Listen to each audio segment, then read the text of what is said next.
current hit my hand before I even understood what I had grabbed, and by the time I realized my mistake, 40 soldiers were already closing in on the tower where I stood. My name is Daniel Voss, and I was never supposed to be the one holding that sword. It belonged to a woman named Nora Bell, a soldier from the 3rd Company, and she was gone before I even knew her last name. She died buying us 4 minutes on a ridge outside a base that doesn't exist on any map anymore. I only touched the weapon because I was the one who carried her body off the field, and something in that blade decided, in the space of a heartbeat, that I would be its next owner. I did not ask for that. Nobody asks for a weapon like that.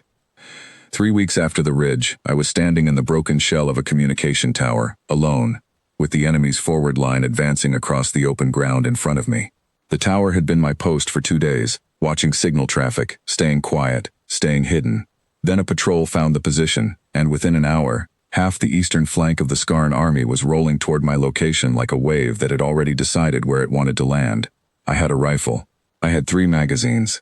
I had 1 radio that had stopped working an hour earlier, and I had a sword strapped across my back that I had never once tried to draw. I want to explain something about the Skarn before I go further, because it matters for everything that happened after. The Skarn are not human. They stand taller than most of us, built with an extra joint in each limb that lets them move in ways that look wrong to the human eye, like a puppet with too many strings.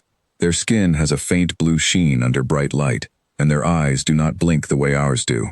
They came to our system through a corridor nobody on our side had mapped, and by the time our fleet understood what was moving through that corridor, they had already taken 3 colonies without losing a single ship. Their weapons are not built the way ours are built. Ours come off an assembly line, identical, interchangeable, meant to work in any hand that picks them up. Skarn weapons are grown, cultivated like something closer to a living thing than a machine, and each one bonds to the body that first activates it. Once bonded, the weapon punishes anyone else who tries to hold it. That punishment is not gentle. It runs current through the grip, straight into the muscles and nerves of the hand, hard enough that it drops from your fingers before your mind has even decided to let go. Every Skarn soldier grows up understanding that rule, the way we understand not to touch a hot stove. It is not bravery that keeps them from grabbing an unbonded weapon. It is instinct, built into them from birth, reinforced by 1,000 years of consequence. A body simply does not hold on through that kind of pain. Not their bodies, not ever. I did not know any of this when I reached back and closed my hand around the grip of Nora Bell's sword. The current hit me the second my palm made contact. It ran up through my fingers, into my wrist, up my forearm, and settled somewhere behind my eyes, like a second heartbeat that did not belong to me. I heard myself make a sound I did not recognize. My knees buckled. For 1 full second, I thought the weapon was going to put me on the ground before the Skarn ever reached the tower. Then I looked up, and I saw the front line of the advancing patrol slow down. They were maybe 80 meters out, moving in a loose formation across open ground, weapons raised, closing the distance with the kind of confidence that comes from already having won every fight that week. I had nothing that should have stopped them. A single rifle. A weapon that was actively trying to burn its way through my arm. No cover worth mentioning. By every rule of that battlefield, I should have been finished in under a minute. But I did not drop the sword. I do not fully understand why. Maybe it was Nora Bell's voice in the back of my head, the way she had looked at me on the ridge before she turned back toward the line. Maybe it was something simpler than that. Something closer to stubbornness than courage. Whatever it was, my hand stayed closed around that grip, and I took 1 step forward instead of falling backward, and that single step changed the entire shape of what happened next. The Skarn line stopped moving. I did not understand it at the time. I thought maybe they had spotted something behind me, some reinforcement I could not see. It was only later, from a defector named Elias Grant who had watched the whole thing from a ridge above the valley, that I learned the truth. A translator caught the word the Skarn soldiers used among themselves as they watched me walk forward with a burning hand and a weapon that refused to fall. The word did not translate cleanly into English, but the closest meaning was something like unbroken, a term reserved for a body that does not respond to pain the way every Skarn body has been trained to respond since birth. They were not afraid of the sword. They were afraid of what my hand was doing while holding it. I kept walking. Every step sent a fresh wave of heat through my arm, up into my shoulder, until my whole right side felt like it belonged to someone else. I do not remember making a decision to keep going.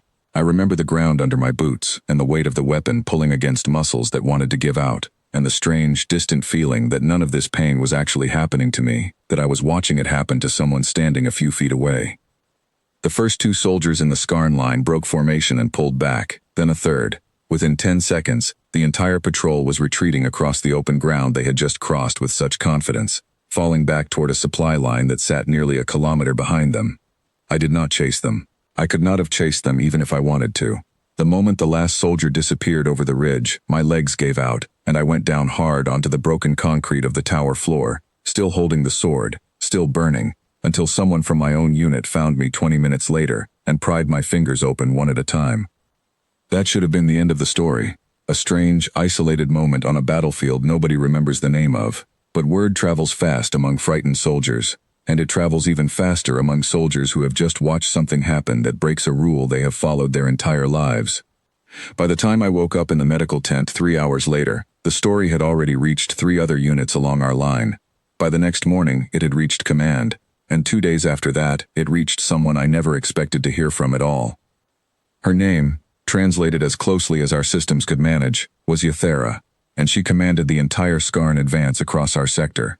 I learned later that she had personally reviewed the account from the patrol that retreated at the tower, and that she had done something no Skarn commander had done in living memory. She asked to see me. Not to capture me, not to kill me, to see me. I want to be clear that I did not agree to this meeting out of confidence. I agreed because our own command saw an opportunity, and because a woman named Grace Adler, who ran our unit's intelligence section, convinced me that refusing might cost us more than accepting ever could. So 5 days after the incident at the tower, under a flag neither side fully trusted, I found myself walking into an open field between the 2 front lines, sword strapped across my back, hands still wrapped in bandages that had not finished healing. Yathera stood taller than any Skarn I had seen up close. Her escort kept a careful distance behind her, weapons lowered but ready, watching me the way you watch something you do not fully understand. She did not speak through a translator device. She had one built into her own armor, a soft mechanical hum beneath her words that made her voice sound layered, as if 2 versions of the same sentence were arriving at slightly different times. She asked me one question before anything else. She asked me to draw the sword. I told her I would rather not. She said she understood, and then she told me something I have not been able to forget since. She said that in 1,000 years of recorded history, no Skarn soldier had ever completed a full bonded engagement while holding a weapon that was actively rejecting them. Not once. The bond was designed that way on purpose, to prevent exactly the kind of chaos that happens when an untrained body refuses to follow the rules its nervous system was built to obey. Their entire military doctrine rested on the assumption that pain ends resistance. It was not a weakness in their soldiers. It was a law of their biology, as fixed and as certain as gravity. And then, standing in that field, she asked me why my biology did not follow the same law. I did not have a clean answer for her. I still do not.